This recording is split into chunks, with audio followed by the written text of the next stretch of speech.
Welcome to In Focus Out of Touch, a podcast all about life as a video producer. My name is Nick. Joining me shortly is Sean, my co-host, and for the first time, a guest. We are going to be talking to Andrew Barnes from ShareStory, a production agency here in Brisbane. They're doing incredible work, and Andrew was kind enough to let Sean and I hang around and bother him for a couple of hours, and we talk all things about growing a production agency, a studio, going from working on your own to working in a team and the kind of work that comes along with that. So strap in. This is a solid episode. Welcome to In Focus Out of Touch. Thanks for having us, firstly. Andrew Barnes from ShareStory. I guess for people who have never heard of ShareStory before, how do you describe it? So we describe ourselves as a creative agency, but what that means is we love visual marketing. So we're putting together assets for our clients in video, photography, and branding and design. So we're kind of that full house creative offering. So if someone needs to communicate something visually or share a story, as we like to say, then they would come to us for that kind of thing. So we collaborate with directly with other agencies in marketing, but also with direct to our clients in sort of small to medium sized businesses. Yeah. So what's your background? How did you get your start in production land? It depends how far you want to go back, but I've got a marketing background. I've got a degree in marketing, and sort of in my last years at QUT, I was thinking, everyone's going to have the same piece of paper here. I should probably get a practical skill. So I was sort of that marketing guy who picked up a video skill. Fast forwards through freelancing and contracting for other companies, and I met this great guy called Anthony, and he was far superior to me in creative skills, and so I was doing everything backwards, roundabouts, inefficiently, but I was selling myself into opportunities I basically couldn't deliver on as well as I wanted to, and so that's where our collaboration began, and then ShareStory sprouted out of that. I think that's where a lot of really good ideas come from. If you're not classically trained, or you didn't properly like learn this skill, you come up with I think some of the most unique and different ideas, right? Yeah, you're dead right. Yeah. Coming at it with this naive, fresh-eyed approach where you're not tainted by the film industry or anything like that. You kind of come in with a fresh perspective. You do end up inadvertently breaking some rules and doing things differently. And I think that's been one of our key strengths over the years is not doing things the same, because we just don't know anything different. Nice. So actually one thing I wanted to sort of start and get into, so how long has ShareStory been around, and what was the original idea for it or concept? Yeah, of course. ShareStory to become? So ShareStory's been around for around 3 years now. And it originated from, I used to work for Anthony Martin, who's co-founder of ShareStories. Used to work for him at a supplement company. So we started in the fitness industry and, working with models and different protein powders and all that kind of jazz. It was a really cool company because we both loved our fitness. But we noticed the potential of the brand with our, in the most humble way possible. Our skills were not being utilized as best as they could internally, but we knew we could see the benefit of just that little extra push from a marketing team or a little extra push from a business owner.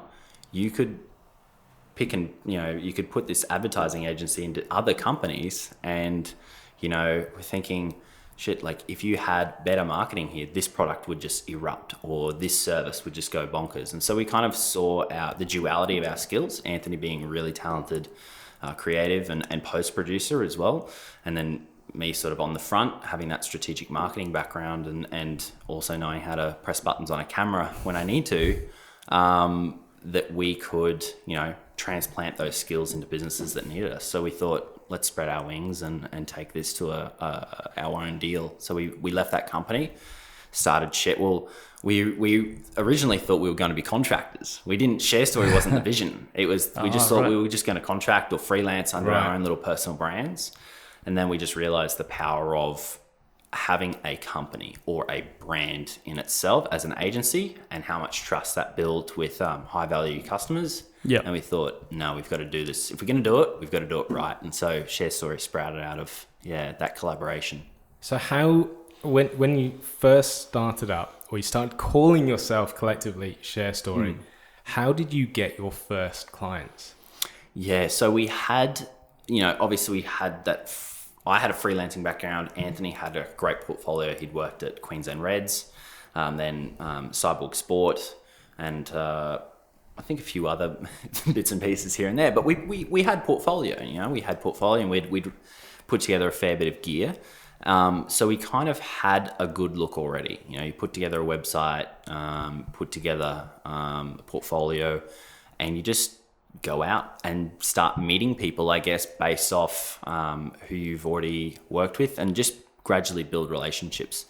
But I guess there is no one sort of like clear moment that's like, that's our first client. Yeah, but, yeah. we're just leveraging relationships. We're just leveraging friendships. And I think a key thing for, you guys do it quite well, and you're getting better at it. And I see a lot of like really talented videographers out there, but it's personal brand. Like, yeah, I think that's it, and that's something I've personally realized over the past couple of years. If you look at my Instagram, as personal branding. I got the shirts too, getting stickers now. But what you said about making connections, and there's no one defining moment to say, yeah, I've finally made it. It's like it's just a slow burn. You start getting momentum. And I find that this industry is so fascinating that, you sort of get more out of it the more you put into it and the more connections you make. Yeah. And like, as our projects approach, like on average, like sort of 5 figures and more, it's still a slow burn. It's still like, we haven't made it yet. We still suck, we still think that. But I think with personal branding, the crucial thing is just like sort of look at yourself, sort of take account of who you are, who you want to work with, what makes you tick. I'm an extremely curious person, so I don't really have any predispositions on who I want to meet. I just want to learn everything I can. But like, figure out who you are as a person, very deep, but figure out who you are as a person and translate that digitally. If you're at a party and you want to meet sort of everyone there, think about social media in the same way, and you want to get your personal brand out there, posting what you like, what you don't like, sharing it, and that energy tends to come back in droves. Like, hey, I saw your post about,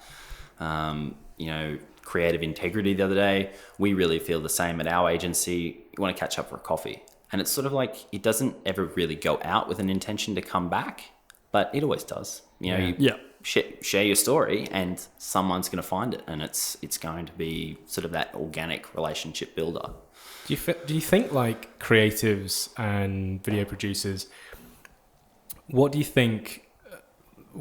they fail at in terms of building a personal brand? Do you think? Like, for me personally, like I think about my Instagram, I've gotten better at making stories and sharing just every now and then what I'm up to, or funny little shitty rigs. So there'll be a picture of that in my Instagram feed shortly. But like when I go to my feed, I realized this the other day. It used to just be all kind of personal and things like that. But now I'm just selectively going like, oh, that's a nice frame. I'll put that on the gram.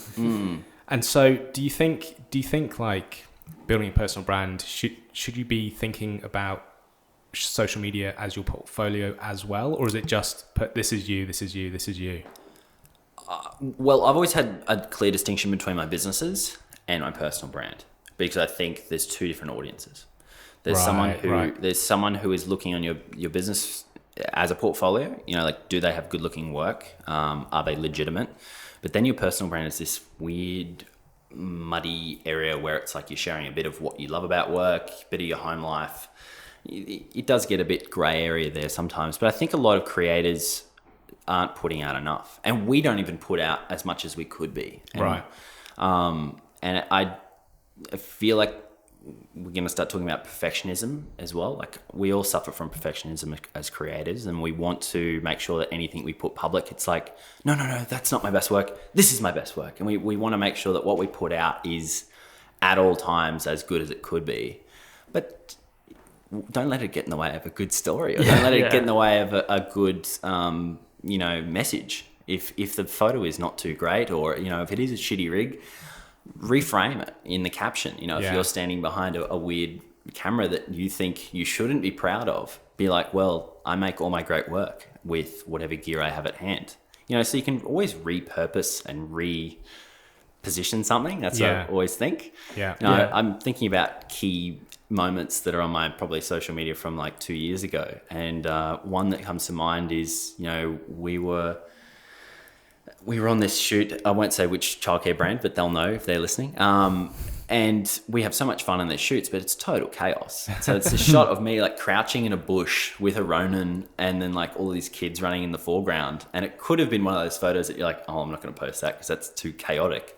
I just reframed it as this like apocalyptic survivor story in the captions, like man against animal, who will win kind of thing. Like repurpose stories and post more, and don't be too proud.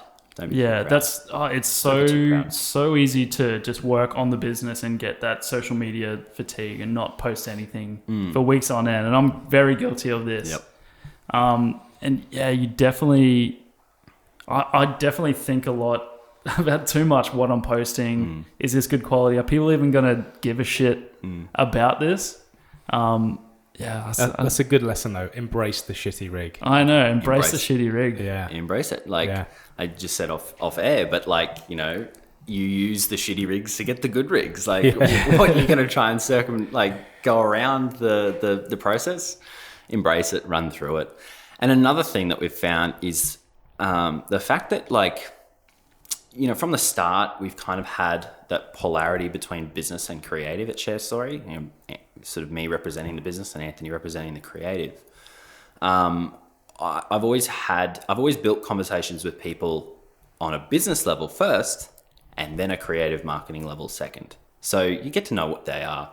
They're about, how do they make their money? Like, what's their product? What's their worries? What's their fears in business? You build that relationship on a business acumen level. And then it's like, well, we can actually solve that with, internal video that would actually train someone to fix that process. Or, that's sort of a brand awareness situation. We should do a cool, we could do a cool video that would solve that issue.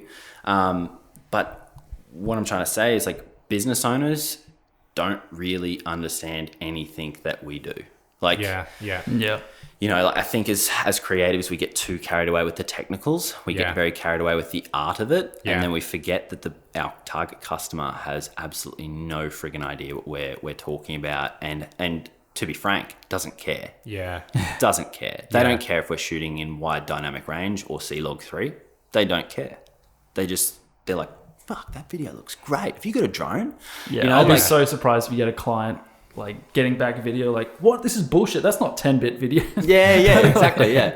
But it's not a case of getting offended by that either. It's embracing it, they don't know what they have no idea what's going on. They just know what a good end result looks like. I do find it's those clients who think they know what's going on that are the worst. That's so bad. I've got a nephew who makes videos, and they impose that on you. They're fake expert status. So painful. Yeah, but I think that's one of the best tips as well. I'll kick the tripod. One of the best tips as well is to humanize the creative process, because you can get so carried away in the art of it and how things look. But you've got to come down to the business owner's level and sort of explain it to them in a way that they're like, oh, that's awesome. That's cool. Oh, you've made it simple for me. And we do that in a process of pre-production, production, post-production. It's not rocket science, but it helps them explain it. We obviously break that down a little bit further with communication and things like that. But it's here's what happens before, during, and after. And they go, oh, wow, you broke that down so easy. And then when the process is sort of over, because here at ShareStory, we have a screening room just next door. When we, finish big projects, we like to show our clients the finished project on the screen, playing it. But then we say, do you want to look under the hood?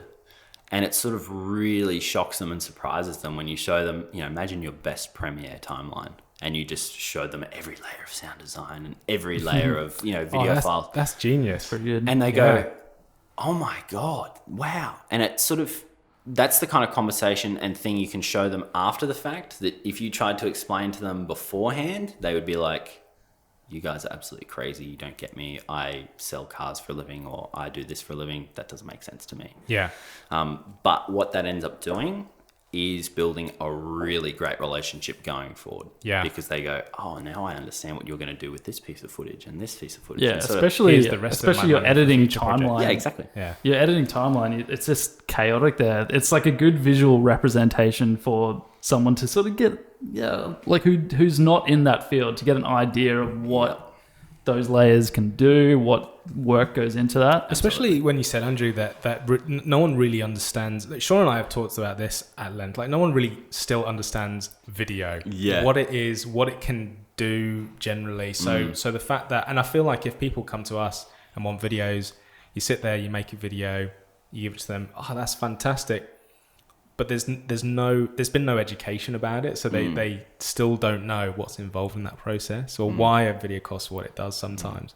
I think videographers who are listening to this and want to raise their value need to give away the secret sauce a little bit more to their clients. I agree with that. Yeah. We always talk about, raising value and clients not appreciating the worth of something, and they had a 10K idea but a 3K budget, and we love to complain in the creative space, but we do nothing about it. So I think you need to like lift the veil and like stop being so high and mighty, and show people the creative process, show how scrappy it can be, show them that you can get a 4K image out of a shitty rig, and and how you come to the end result, because I think that's the only way that you're going to justify to them, you guys make great videos. Like, oh, we do all right. Yeah, you do really well.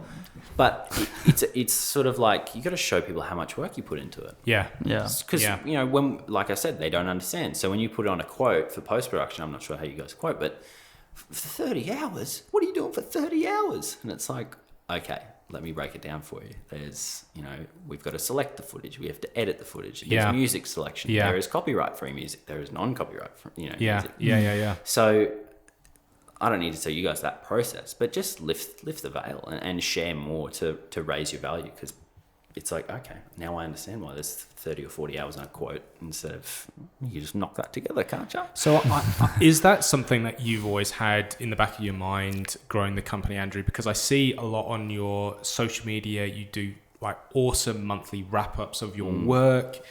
When you are on shoots, you're constantly throwing into your Instagram story, like the setups. I see a lot of that set, but then I'll also see some frames. Is that mindful of on your part then? 100%, because there's picture you've got raving fans sitting there on the phone, like on their phones, looking through Instagram stories or looking over the Instagram feed. Picture that they're raving fans, they're thinking about getting a video, but they're just scared because they don't know the process. So if you're making it comfortable for them and you're just showing how you work, you're almost like pre-framing or pre-selling to them before they ever inquire with you. They're I know what Nick's like. He has a laugh on a shoot. I need someone who's comfortable and wants a laugh on a shoot as well. Yeah. And I think that's what it comes down to, like just sharing and being open with it, opening a process. Like, we might have the dodgiest set. I wouldn't even call it a set. It would be an office with a light sticking to the roof, but it looks great. Just show the behind the scenes. Yeah. It doesn't take anything away from you. You only have something to gain from that. You mentioned our monthly wrap-ups. That's been one of our best marketing exercises ever. We made the commitment midway through last year or early last year, and we said, let's do this for 1 year straight. Let's just see what happens. Most people put out a show reel maybe once a year, once every 18 months, because perfectionism, these are my best shots. That's not my best work. This is my best work. And they're constantly judging themselves. Yeah. And we thought, no, stuff it. Good, bad, ugly. Let's share every project that we deliver each month.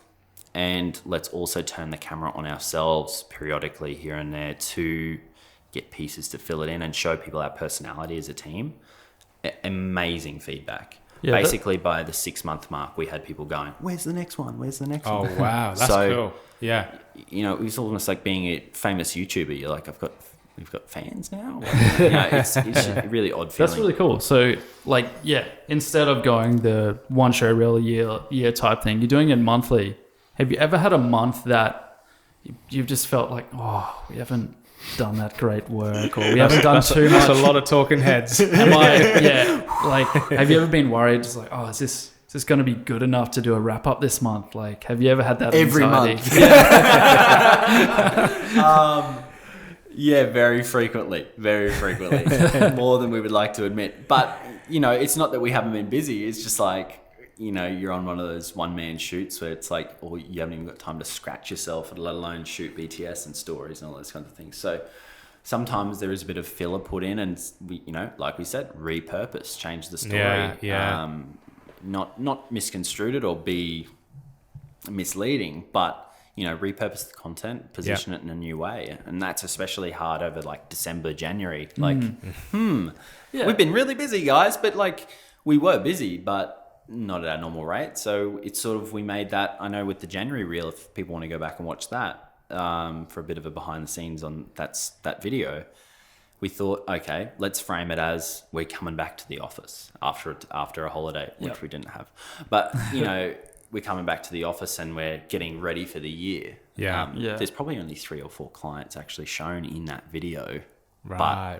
It is 60 Well, seconds long. I think it's okay, like especially in the landscape we're in terms of social media. It's so okay to share your flaws and your down times as well as the ups. But like on this podcast, we speak pretty candidly. If you do, it's great. we're having a rough week, it's like, man, if I haven't I done have something not had a wrong, job this week. If I haven't done something wrong or struggling for money every single week, I've probably done something properly wrong. Yeah.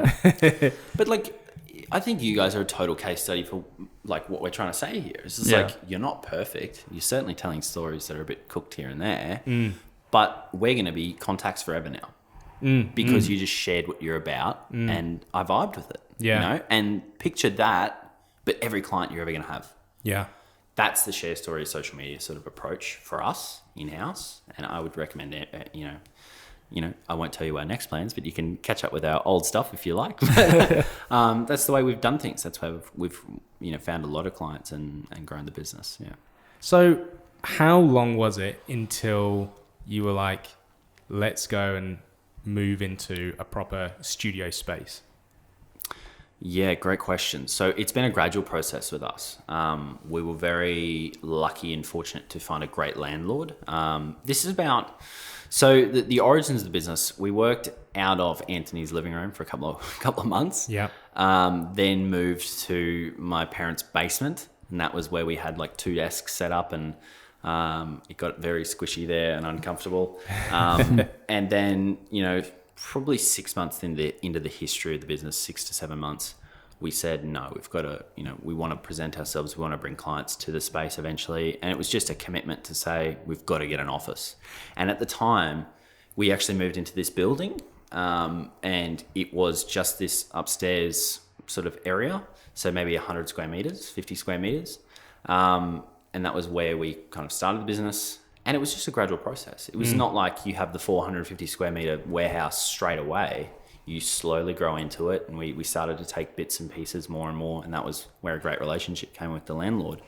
But yeah, basically it was a 6 or 7 month, grind in shit office space to get the purpose built one that we wanted. So, and did your staff grow with you? Because I know it's not just you and Anthony. It's a team of people, creatives now. How quick were you to involve other creatives in growing the business? Well, originally the vision of the business was a lot different. So ShareStory, we wanted to make the stories, but also share them. So we had a social media management service or product, you could say, involved. And so we're offering that to clients. About 6 or 7 months ago, we made the decision to no longer offer that service, just purely commercial decision. We wanted to more focus on the creative side of things. But originally, that was our first staff member. So it was Anthony and I making the stories, meeting the clients, and then we had a social media manager on board who was a great team member. But we started to grow more and more, and that's why we needed the space, because we got quite squishy in that office with 3 people. So coming to the building, that's really cool. Like 6 months, you obviously grinded it hard through that 6 months to get to this space, but it doesn't seem that long of a time period to move to permanent location. No, not at all. And I think that's what I wanted to mention today is like, it comes with such a long-term vision. It's not looking at things from like a week-to-week, quarterly perspective and go, oh, when can I get enough money to get that new camera? It's sort of like we've got this 5-year, 10-year vision to make the company into a certain thing. And so it kind of makes your investment decisions very interesting. So like as much as you want to jump, I really want a 300D Mark II, but as much as you want the new fancy light, the new shiny thing, you've got to kind of control yourself a little bit, put the money back into the business, grow it, and it will bear fruit. We're seeing that now. It will bear fruit, but it's got to take that long-term focus and go, okay, this ShareStory thing is gonna work. Yeah, it's gonna happen. Let's think about this longer term. And so that's what we did early days. We made great money early days, but we just put it straight back into cameras, straight back into smart. Weird things, business cards, websites, a lease. We put it back into things that we knew would bear fruit in different ways, and avoid the shiny things as much as possible. That's brings me to my next point. I want to get a little bit onto your content that you produce. And I've seen I had a stalk of your page. I've seen awesome. You obviously have like a clear storytelling style. Was that always the same from when you started to what it is today? Great question. So obviously being ShareStory, we did a lot of documentary style stuff. We call it like the corporate documentary, because that was the style of the day, and it's still kind of going now. Is that I think popularized mostly by the Gary Vaynerchuks of the world and that kind of thing. Was this documentary style of making advertising, so stories that didn't feel like pure business, advertising. Pure advertising, but they worked. And so I think we still love doing the testimonial talking head style thing with a twist, because it's still really effective. So our content style has changed and matured significantly. So we did start in doing a lot of talking heads and, to be honest, whatever work we could get. But I had a conversation with Nick a few weeks ago, putting a little bit of ourselves into every project that we did, because strategically we knew that every piece of content that we made for a client became a sales tool for our next piece of content with the next client. And that's not groundbreaking, but we just had that focus the whole time and still do. Our work has matured significantly from then. And with this 10-year plan of wanting to make Super Bowl style commercials that have that iconic feel and that memorable status in the customer's or the viewer's mind, we're mapping our work to that more creative space where it's no longer just videography and you're sort of capturing and getting the best you can get, but you're creating what you need with the client. And that's how our work's evolved, going from capturing to creating.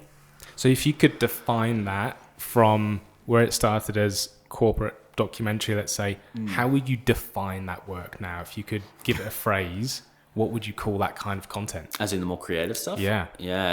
We internally refer to it as creative work. And that's not to take away from the work that we do in the documentary or the capturing side of things, but we call it the creative work.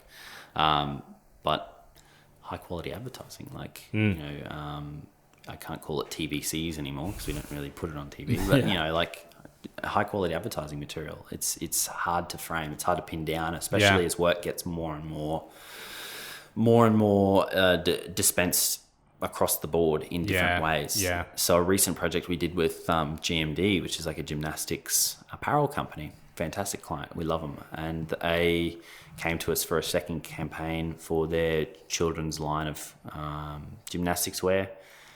I think we ended up with over 25 or 30 deliverables, from everything from the hero video that was 60 seconds down to micro cut downs to photography. I'm bundling photography as one thing. There's hundreds of photos in there, and then design and branding work. Yeah. So how do you define that as an advertisement? Yeah. It's now a campaign. Yeah. So we refer to it as sort of creative campaigns. Yeah. So good stuff. Well, can I just good things. touch on your work with GMD, because I did want to talk about that specifically. Awesome. When you launched that the first campaign you did, and I forget where you're in some massive gymnasium, you're in rooftops. I'd love to hear some insights into how that project came about, how that creative developed with the client and what they were after. Yeah, so the original GMD project that we did probably November 2018, that was just phenomenal. That was a really groundbreaking moment for ShareStory, and we made a lot of noise about it, and they got a really great result from it as a client. Great. And how that developed was I haven't really talked about this. We had done work for another gymnastics related company, and we'd done a really quick turnaround kind of thing for them. It wasn't anything special. We definitely don't want to make it like too public in terms of that piece of work, but it caught the attention of a related person to that space. And they said, hey, we've got this new apparel coming out. We've got this idea, but we don't know what to do with it. And I just said, let's catch up and discuss. I'd love to flesh out the idea for you and see if it's worthwhile pursuing for you. So we caught up and they talked about, they had a really great mission to the product. So they were, as a gymnastics company, I won't go too far left of field here, but, they're all about glitz and standing out and colors and da-da-da-da-da. Kids want to be the prettiest, girls want to be the prettiest on the field and that kind of thing. But this new range that they were bringing out was more in line with sort of what we're seeing in the fitness space, with more of a luxe, toned down kind of cool vibe to clothing. Yeah. So they were going in a completely new direction. So they knew they had to do something different. And so we basically came on with them before they had a name for the product, but they just had this mission and they showed us some samples and things like that. So the way the creative developed for them was everything from generating a name for the product, all the way through sort of creative taglines, a little bit of branding work, but overall rolling out this big creative campaign that was all about letting your hard work stand out, or letting your hard work be the center of attention rather than being, glamorous. Yeah. These are just really toned down basic pieces, and that's what we ended up calling it. Is the basics range, the staples range. Yeah. And that's where the idea developed. And so creatively we thought, okay, how do we make hard work stand out? So we knew we didn't want to go over the top with some crazy song or something that was going to steal the attention. We knew we wanted great athletes, multi-disciplines, I'll get into that, but we knew we wanted great athletes, subtle sound design, and just focus on them being fantastic athletes so that we could let their hard work stand out. So the whole campaign was aligned in that way, and that's why it sort of feels so magical, is because it's so interconnected.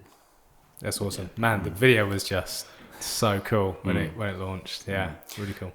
Corey, our video director here, super talented guy, and we worked side by side to develop that sort of the concept, the feel for it. But overall, he championed the campaign for that, and just super impressed by the team's work on it. So that was also one of the first shoots where we hired out, like the Red brought on contractor to do, focus pulling and kind of really stepping up the production value in a way. Yeah. And it was fit for purpose, it was like, of course. It was fit for purpose because it was like, okay, we've figured out how to get a helipad in the middle of the city. We should probably go that next level and make sure this whole thing's in focus. So, it was just a truly, really exciting project in that regard. So you mentioned you had like a range of deliverables for that. So you obviously don't just do video. Yeah. Was it always? It obviously was always a dream to sort of add things like photography, branding on top of that. How has the process been? Getting not just in video, but breaking out of that and doing more. Strategy. Yeah. Strategy. You have to have a strategic understanding of how a business is marketed and advertised. And I think that's where we've got the unfair advantage, is that we understand that process. Having also offered the social media service in-house, we know how these assets are used. So when we work with a company that's got a marketing department, if you understand the strategy, then you can then all of a sudden create a shopping list of deliverables, because it's like, oh, well, I know what the end ROI of that piece of content is going to be, because you know where it's going to be placed. Right. Yeah. Right. So, a photo, just a video shoot turns into adding a photographer there for an additional rate. It then turns into photography deliverables. But then it goes, well, where are you going to put those photos? Okay, let's then design them for the cover photo on Facebook, squares on Instagram. The sky's the limit. I could list off a whole bunch of things. But essentially, having a strategic understanding of how media is used, you're then able to stretch and squeeze deliverables out of a project. Not for the sake of earning more revenue, although it does, but providing a great solution. You've got to provide your clients with a solution that you know is going to be worth the investment. I think it's such a really powerful way also to make sure that the vision, because ultimately, Sean and I, we love moving imagery more than anything else, right? So the fact that you can actually make that branding, the imagery, the tone, the theme very consistent, because you are controlling all of it from that creative standpoint, I think is awesome. Because in the past, when clients have come to me for stuff and it's trying to fit into an already established brief and campaign and design, there's only so much flex you're allowed with it. So I love the idea of having more creative control ultimately. I think that's the distinction between freelancing and being in a production company. And I think being proper. That's why we need more people like you on, so we can steal your ideas and good, steal them and become better video producers ourselves. Good. I think there's that much work going around, and there's that much coming to market, that there should be no reason that you guys don't have really great wages out of your own solo businesses. There's no reason. I think in terms of freelancing and being a business owner, an agency owner, it's essentially the same thing. But what you guys need to focus on, and what any sort of lone wolf videographer is listening needs to focus on, is where are you in the conversation? Yeah. Where are you in the conversation? And the closer that you can get to the first part of the conversation, where people are talking about their why and why they want a video, the better your creative satisfaction will be, and the better the end result will be, because you will have had impact on the campaign, you will have had impact on the project, and then you will have been invested then and go, oh, I'm going to do my best video ever here. So I think it's a matter of getting as close to the start of the conversation as possible, and that would be one of the biggest recommendations I have for videographers out there. And it's possible. You don't have to run a ShareStory to be at that conversation, but you do have to give away ideas. Yeah. You do have to be open to collaboration. You do have to stand up for what you believe in. There's a whole bunch of elements in terms of being a confident professional, but there's no reason why as a videographer you can't be invited to that same meeting and to exercise your thoughts and feelings on how the project should go. So that's some encouragement for you guys. Yeah. And I think we just made a 1 minute inspiring YouTube video. I know. Just now.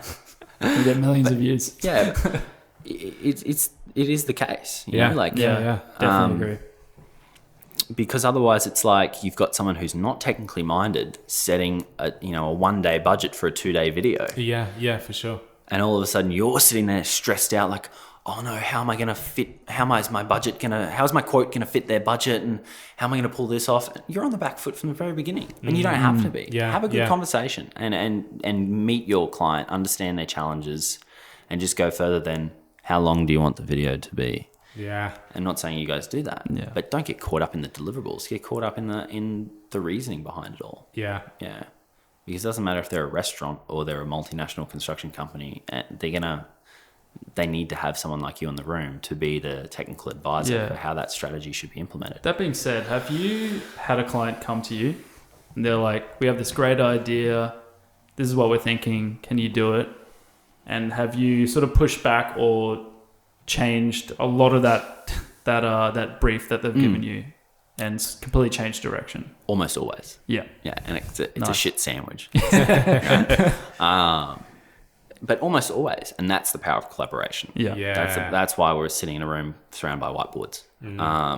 So that's pretty much always the case. People come to you with initial ideas, but you shouldn't because you've got to be empathetic, Yeah. and they don't understand the process. So maybe they're going to have shit ideas. 100% they're going to have them. It's up to you to go, oh, that's actually good because, and think about it. Think about how they came to that destination rather than going, gee, idiot, like shit idea. It's like about being open-minded and going, why did they come to that idea? Let's build on that. Let's make it better. Gotcha. What if we did this as well? Yeah. We did a great workshop with one of the former executive chairman of Disney, Walt Disney Company. Nice. Oh, wow. Nice. And he's just a creative genius. He's Yeah. behind some of the things involved in Toy Story and how that was released to the theme parks. Very intelligent guy. Duncan Wardle is worth checking out if you get the chance. He's got a great TED Talk. And in terms of creativity and collaboration, he's an expert, and one of his main things is what if. Instead of saying no or say yes and. So that's a great idea. Let me build on it. Or what if, some of the biggest ideas that have ever happened in the world have started with, well, what if we did things this way instead? So be open-minded, be curious and explore things and think about why your clients come to you with that idea rather than shutting them down and being like, oh, that's trash, because pretty much all the ideas are going to be trash. So every conversation you're going to have is dead end, right? So, yeah. Is there ever a stage where you've reached with a client or maybe a potential client and you've felt, you know what, we're not getting to collaborate here, so we're not the agency for you? I'm trying to think of when that's happened. I'm sure it has, yes. But if you've got, at the end of the day, you're a business owner and you've got the choice to work with someone. That's true. Well, depending on how dry your July or December is. But at the end of the day, you've got to stay true to what you are as a creative. Yeah. That happens rarely for ShareStory because we are quite open-minded as a team. But, if something's just not gelling, don't try. If you have to force a fart, it's shit, right? So, it's what you're going to, when are you going to do your best work? Yeah. Are you going to do your best work when you're under strain, stress and pressure to put out this idea that you're not really behind? It's just going to make you look bad in the end because you're not going to be invested in the process and bringing it to life. So if an idea is truly bad, if you've given it your best shot and it's truly bad, the client's not willing to collaborate and you just don't think it's going to pay off, vote with your feet. Don't do the project because it's just going to make you look bad. And then then in their mind, they'll go, well, I gave them a great project to work on and they did a crap job. And, they'll tell 4 or 5 other people that might have had, an ability to work with you at some point, but now won't. But so you've given up 5 jobs just so you could have one bad one. Yeah. So, if you're getting those vibes, walk away. Walk away. If you can truly say, I've done my best here to understand where they're coming from.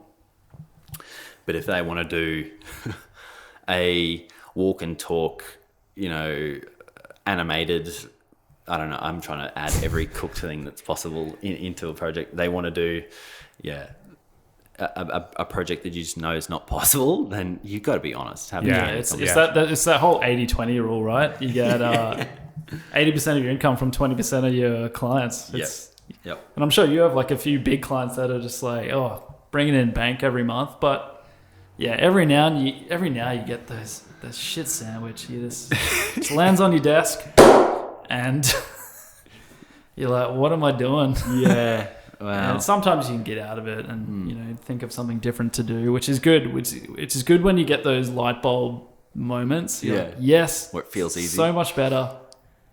I've saved this. Yeah.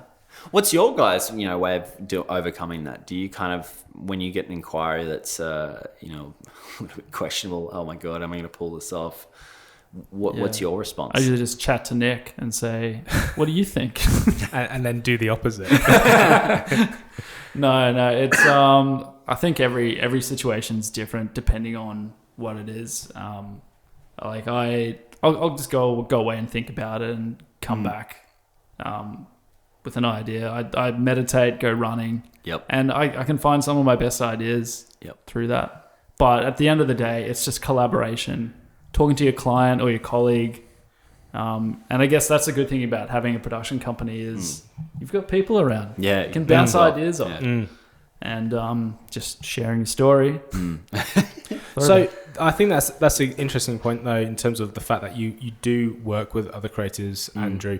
For the fact that you're clearly going to continue to look to grow and grow ShareStory as a company. For freelancers out there, or for creatives who are looking to work with businesses like yours, what would you be looking at? Is it just a portfolio that's top notch? We've talked about personal branding. Is that going to be super important? What should they be doing to stand out to you?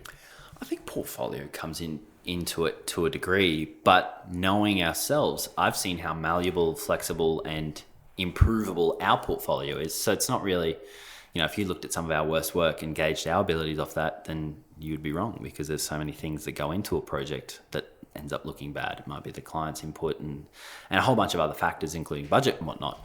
So portfolio is difficult. So I tend to, with the contractors that we work here at ShareStory, we pick up a couple of photographers and guys like that here and there.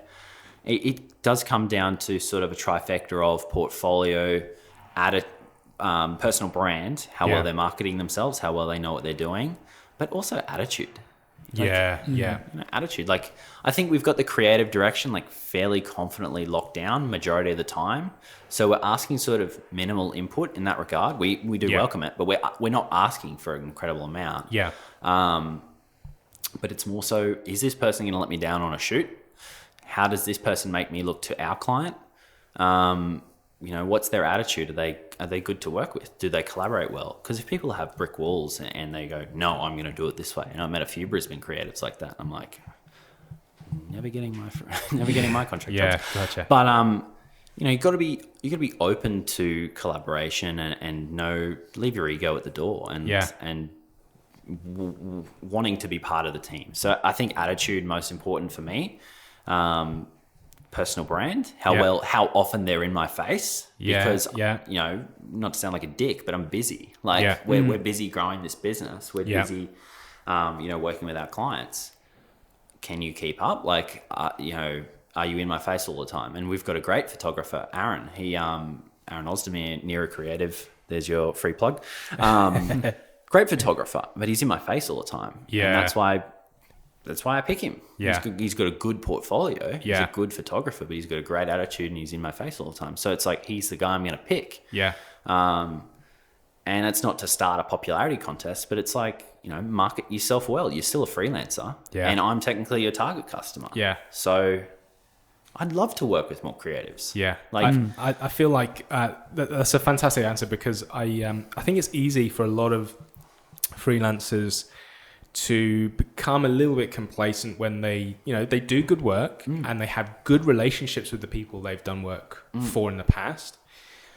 And then that's enough to secure me every single time they think we need a video or we need a graphic designer every single time. And the reason I asked that question is because I found myself getting into that habit and not even being aware of it and thinking like, shit, I've got quite a few weeks coming up. Why is that? It's because I haven't been in people's face, adding value in some way, seeing if I can help in some way. And I think it's a really good thing, especially when people are just starting out and they're a little bit junior with less experience. It's for a lot of people, marketers are drooling over video right now. Yeah. So if you're wanting to kind of try and get more consistent work, I think it's a really good point to say you need to get out there and not just say, here's my work, here's my portfolio, but it's constantly seeing, what can I do for you? How can I help you? How many of your friends have you picked because of how good they look? Yeah. Yeah. None. Yeah. None. Girlfriends aside. But I've got Sean Smith next to me, so. But it's harder to replace the guy that you really love being around. Yeah. But if think about the way that you're advertising right now, yourselves. Yeah. If you're just posting frames and grabs and here's a video I shot, you are making your work a commodity. You are not building a relationship that's undeniable. Totally. Yeah. Because if you want it to a point where, I can call Nick to ask him about that. Yeah. You've got that relationship where you've educated your client, because he's not thinking, who would make the prettiest pictures for me? Nick. Yeah, No. yeah. It's like, who can solve my problem? Who can I ask? You know. Yeah.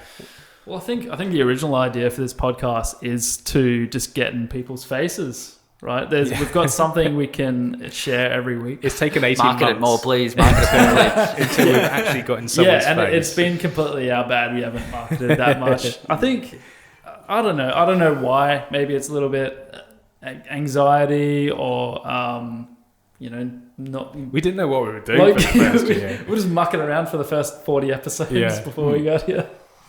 You guys do a great job, though. Extremely entertaining. But we also have a lot of fun just catching up every week or fortnight. Yeah. I'm surprised you know what to talk about between the two of you. Yeah. Us too. But it's a fun thing to do, and I'm keen to sort of progress and interview and talk with creatives like yourself. And keen to do more of it. Yeah, for sure. So we are getting towards wrap up time, I think. But there's just one probably last thing I can think of personally, Andrew, for yourself. About 18 months ago, you were looking for some video producers. I was just wondering how my application was coming along, because I did apply. True story to the listeners out there. So when we listed this job, we were looking for a bit of an all-rounder, someone who could shoot and edit. I swear to God, we had like a short list of 3 people, and Nick Kelly was on that short list. Really? 100%. 100%. And so we had, I don't know whether you want people to tell you that. Keep going. This is good. I was actually hoping you're like, didn't even see your name. No, that 100%. would have been funny. I just didn't know who you were. I just didn't know who you were. But we had a shortlist, and that's why I was sort of laughing a couple of weeks ago. I was like, damn, that guy. But when you meet Peter shortly, or like when you meet him again, that's who beat you. Yeah. Okay. So just shake your fist. That's why I point the my UFC finger match we're having in 15 minutes downstairs. I don't know. Pete's pretty strong. No, but I'm very weak. This has been really good, Andrew. Thank you so much for coming on and chatting with us today. If we could down the track, maybe chat again would be really good. Absolute pleasure. Yeah. I'll have to come out and see you. Is there anything you want to plug, or anything you want to finish off this podcast with? No plugs really. If you're curious about what we do at ShareStory, the best place to find us is on Instagram. Our website is trash, but our Instagram is ShareStoryAU. Same on Facebook. Keep up with what we're doing there if you're interested. But nothing really to plug. It's just really good to speak to other creatives and good to hang out. Fantastic. For sure. And we'll make sure to put links to your Deets in the show notes. We'll also put some links to some of your most recent work as well, just so people can see what you do. Of course. Nick Kelly 20 is the discount code. For $20 off. Exactly. Awesome. Well, thanks everyone for listening to this episode of In Focus Out of Touch. You can find me on Instagram at SRS Video and Nick at I Am a Film Dude. I am indeed. And see our trash that we post irregularly. It's just pure trash. It's pure trash. Pure trash. Trash tag. All the people that go out and do those amazing things of picking up trash to clean up an area, that's where you'll find them picking up. Can someone do that for my Instagram? Just take out all the shit. I want a picture of you with those like bin tweezers, like side the road, like I'm a film dude. Picking up an explainer video. A green screen video. Yeah. But this is the first time we've done a proper interview like this. We've had guest hosts on the show before, but not a guest. But we're going to do it more. So if you have any of your network you'd like to share, we'd love to get them on. And if you did enjoy this new format, please give us a rating and review in your podcast app. Yes, that'd be awesome. And if you're out there, want to be on the IFOT, let us know. On the IFOT. In Focus Out of Touch. Oh, okay. That's the acronym. We need an email. We need an email. Yeah, we'll get it sorted. Just send it to gmail@gmail.com for now. All right. And then we'll work it out. We'll get them. Yeah. Until next time. See you guys. Bye.